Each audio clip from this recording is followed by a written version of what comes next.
60 years of age ఎవరైతే పైబడిన వాళ్ళు ఉంటారో, అన్నదాతలు ఎస్పెషల్లీ అంటే రైతులు ఎవరైతే ఉన్నారో వాళ్లకు ఆసరాగా నిలవడానికి కోసమైతే కేంద్ర సర్కార్ ఒక పెన్షన్ స్కీమ్ని అయితే అమలు చేస్తోంది. సో కేవలం రైతుల కోసం మాత్రమే అమలు చేస్తున్నటువంటి ఈ పథకాన్ని అయితే పిఎం కిసాన్ మాన్ధన్ యోజన స్కీమ్ అంటారు. సో ఒక్కసారి ఆ వివరాలు తెలుసుకునే ప్రయత్నం చేద్దాం. దేశంలోనే రైతు సంక్షేమం కోసం కేంద్ర సర్కార్ అయితే ఎన్నో పథకాల్ని అమల్లోకి తీసుకొచ్చింది. సో రైతులకు కూడా పంట సాయం మొదలుకొని వాళ్ళను ఆర్థిక బలోపేతం చేయడానికైతే ఆర్థిక చేయూత ఇచ్చే స్కీమ్స్ అయితే ప్రస్తుతం చాలానే అందుబాటులో ఉన్నాయి. అందులో ఒకటి ప్రధాన్ మంత్రి కిసాన్ మాన్ధన్ యోజన స్కీమ్. సో కేవలం రైతుల కోసం పిఎం కిసాన్ మాన్ధన్ యోజన స్కీమ్ అమలు చేస్తూ ఉన్నారు. దీని ద్వారా వయసు మళ్ళిన ఎవరైతే రైతులు ఉంటారో వాళ్లకు నెల నెల లబ్ధి చేకూరబోతోంది. అంటే పెన్షన్ రూపంలో వాళ్లకు డబ్బు అందించబోతోంది కేంద్ర సర్కార్. సో పిఎం కిసాన్ మాన్ధన్ యోజన స్కీమ్లో చేరినటువంటి రైతులకు నెలకు 3,000 చొప్పున పెన్షన్ వస్తోంది. పంట పండించేటప్పుడే కాదు, పంట పండించలేని పరిస్థితుల్లో ఉంటారు కాబట్టి 60 ఏళ్ళ పైబడిన వాళ్ళకి ఇంకా ఎక్కడ వాళ్ళు కష్టపడే పరిస్థితి ఉంటుంది. సో వాళ్లకు సంబంధించిన స్కీమ్ ఇది. సో వయసు పైబడిన వాళ్ళు ఎలాంటి ఆదాయ వనరు లేని వాళ్ళ కోసం అయితే ఈ సమయంలో అండగా ఉండేలా అయితే ఈ స్కీమ్ని డిజైన్ చేసినట్టు కనిపిస్తోంది. సో ఈ స్కీమ్లో ఎలా చేరాలి, మరి ఎవరెవరు అర్హులు అవుతారు, ఆ వివరాలు ఏంటి అనేది ఒక్కసారి చెప్పే ప్రయత్నం చేయబోతున్నాను. యాక్చువల్లీ పెన్షన్ స్కీమ్లో చేరడానికి 18 నుంచి 40 ఏళ్ల మధ్య వయసున్నటువంటి రైతులు అర్హులు కాబోతున్నారు. సో అన్ని రాష్ట్రాలు అండ్ కేంద్రపాలిత ప్రాంతాల్లోని 2 హెక్టార్ల వరకు సాగు చేయగలిగినటువంటి భూమి ఉన్నవారు రైతులు ఎవరైతే ఉంటారో ఎవరైనా సరే ఇందులో చేరొచ్చు. అండ్ నెల నెల ప్రీమియం చెల్లిస్తే 60 ఏళ్ళు నిండాక వాళ్లకు పెన్షన్ ఇవ్వబోతున్నారు. ఇది ప్రాసెస్. సో 18 ఏళ్ల వయసులో ఉన్న రైతు నెలకు 55 రూపాయల చొప్పున తన వాటాగా చెల్లించుకుంటూ వెళ్తే దానికి కేంద్రం 55 కలిపి బీమా కంపెనీ ద్వారా 110 రూపాయలు చెల్లిస్తూ వెళ్తుంది. సో వయసును బట్టి రైతు చెల్లించే ప్రీమియంలో తేడా కూడా ఉంటుంది. ఇఫ్ సపోజ్ ఎగ్జాంపుల్గా ఉదాహరణకు 40 ఏళ్ల వయసులో చేరితే నెలకు 200 చెల్లించాల్సి ఉంటుంది.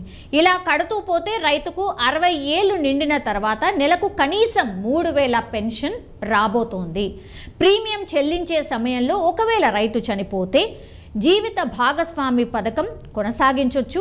అంటే వాళ్ళ వైఫ్ ఎవరైతే ఉంటారో ఆ పథకాన్ని కొనసాగించవచ్చు. అలాగే 60 ఏళ్ల వయసు నిండిన తర్వాత రైతు మరణిస్తే అప్పుడు జీవిత భాగస్వామికి సగం పెన్షన్ ఇస్తారు.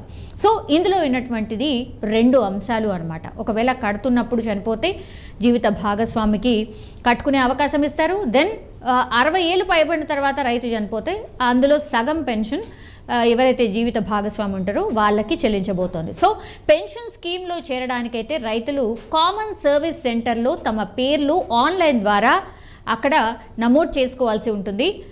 ఏమేమి అడుగుతారు అంటే రైతు ఫోటో, ఇన్కమ్ సర్టిఫికేట్ ఎంత, అండ్ వయసు నిర్ధారణ కోసం date of birth certificate, then సాగు భూమి వివరాలు కూడా ఇవ్వాల్సి ఉంటుంది. అండ్ ఆధార్ వంటి డాక్యుమెంట్స్తో ఆన్లైన్లో దీనికోసం అప్లై చేసుకోవాల్సి ఉంటుంది.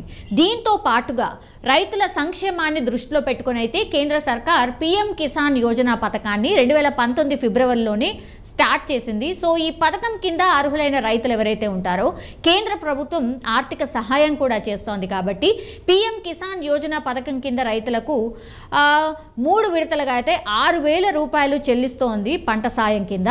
April, July and August, November, December, March సమయంలో అయితే కేంద్రం ఈ ఆర్థిక సహాయం నేరుగా రైతుల ఖాతాల్లోనే జమ చేస్తూ వస్తోంది. సో ప్రతి విడతలో 2,000 రూపాయల చొప్పున రైతుల ఖాతాల్లో పడుతూ వెళ్తున్నాయి, మనందరికీ తెలిసిందే. కానీ ఇదొక మంచి స్కీమ్ అనుకోవచ్చు. రైతులు కూడా 60,000 పైబడిన తర్వాత పెన్షన్ రావాలి అనుకుంటే మాత్రం ఇట్లా 55 రూపాయల నుంచి స్టార్ట్ చేసుకోవచ్చు. అర్హతలు ఏంటి అండ్ ఏ డాక్యుమెంట్స్ ఏవైతే ఇవ్వాలో అవన్నీ కూడా మీరు వెళ్ళి అక్కడ నమోదు చేసుకుంటే మీరు 18 నుంచి 40 వయసు గలటువంటి రైతులు ఎవరైతే ఉన్నారో వీటికి అర్హులన్నమాట. మీరు వెళ్ళి ఇందులో ఈ స్కీమ్లో జాయిన్ అయితే మాత్రం మీకు 60 ఏళ్ల తర్వాత మాత్రం మీకు పెన్షన్ స్కీమ్ రాబోతోంది. ఇది కూడా ఒక మంచి పథకం అనుకోవచ్చు. అండ్ ఇది ఒక మంచి అవకాశం కూడా రైతులకి. ఎందుకంటే చేతగానే టైంలో ఎంతో కొంత డబ్బు సాయంగా అందుతూ ఉంటుంది కాబట్టి, అండ్ చాలా తక్కువ అమౌంట్తో స్టార్ట్ అవుతుంది. కేవలం 55 రూపాయలు. మీరు 55 రూపాయలు కడితే కేంద్రం కూడా ఇంకో 55 రూపాయలు కలిపి 110 కింద జమ చేస్తూ వెళ్తుంది. సో దాని ద్వారా మీకు 60 సంవత్సరాలు వచ్చిన తర్వాత మీకు పెన్షన్ ఎంత అందుతుంది అంటే మీకు 3000 రూపాయల వరకు పెన్షన్ రాబోతోంది. ఇది ఒక రకంగా మంచి స్కీమ్. ఇందులో జాయిన్ కావచ్చు. మరి కేంద్ర సర్కార్ ఇట్లాంటి స్కీమ్స్ అయితే చాలానే తెస్తుంది. బట్ నిజంగానే దీనికి ప్రచారం ఉందా అంటే రియలీ చాలామందికి రైతులకైతే తెలియనటువంటి పరిస్థితి. దీని మీద అవగాహన కల్పించాల్సిన అవసరం డెఫినెట్లీ ఉంది. కేంద్ర సర్కార్ ఎన్నో స్కీమ్స్ ఇంప్లిమెంట్ చేస్తోంది, కానీ గ్రౌండ్ లెవెల్లో మాత్రం ఈ స్కీమ్ ఉంది అన్నటువంటిది చాలామందికి అసలు తెలియ పరిస్థితి ఉంటుంది.